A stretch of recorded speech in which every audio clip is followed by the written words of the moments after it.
Hey guys, Negative9 here, how's it going everybody? And today I wanted to talk about the semi-controversial topic of questing. Now, I didn't realize the real value of questing until I played Guild Wars 2, which obviously thrives under this dynamic event and personal story-based system. And I think this system works fantastically well. We all like to complain about the storytelling every once in a while, but compared to other MMOs, I think this system really does a great job for Guild Wars 2. The only other MMO that I think tells story better in my opinion is Elder Scrolls Online, but that's sort of besides the point. What I'm trying to say is that while this system does work, I believe traditional questing could add a lot to Guild Wars 2, especially when paired with these systems that we already have in place.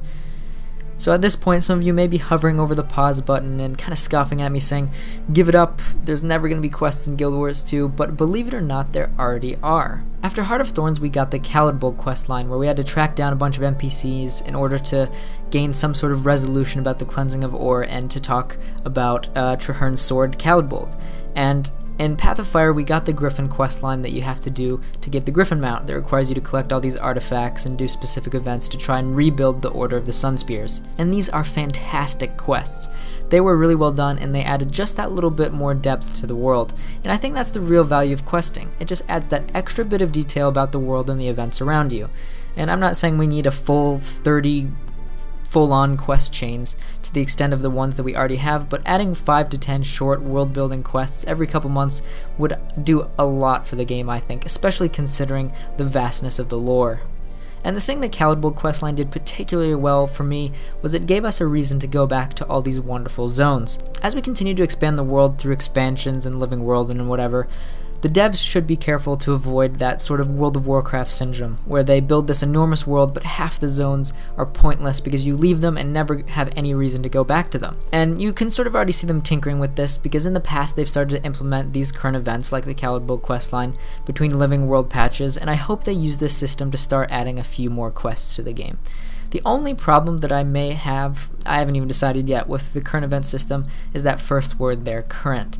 Hopefully they can develop quest lines, in parentheses obviously, that remain playable and relevant after the events are over, because that was the initial problem with the Living Story system when they first released it, with all that Scarlet stuff in Season 1. The idea of creating content that you're going to remove later is really not a good idea, and hopefully they can steer clear with that with this current event system that they're going with right now between patches.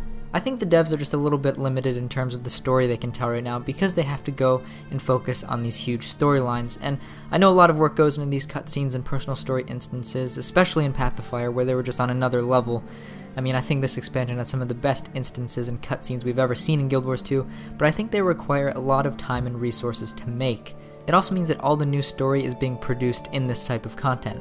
If they could add just a couple quests to the game that are really low maintenance, but give us some extra information, or a couple really small storylines running parallel to the really big Living World patches, I think that would do a lot of good going forward. Like I said already, they have so much lore to work with, it wouldn't be hard to find compelling stories to introduce into the game.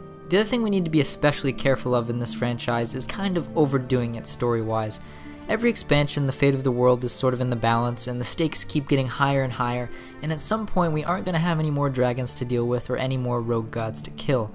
So I think the developers need to start thinking about how they can deal with that. Some of my favorite storylines were in Season 3, where we were just sort of dealing with human politics and then the White Mantle. Obviously important factions were involved, but it wasn't some sort of cosmic end-of-the-world story, and I think that's definitely something to keep an eye on going forward for ArenaNet. It would be really great if they could give us just a couple minor quests dealing with groups like the Inquest or the Flame Legion Char. They could even do a big questline on Livia and the Scepter of Ore, considering the implications that the Scepter would have on the current storyline as it stands. But that's probably enough of me rambling, you guys get the idea.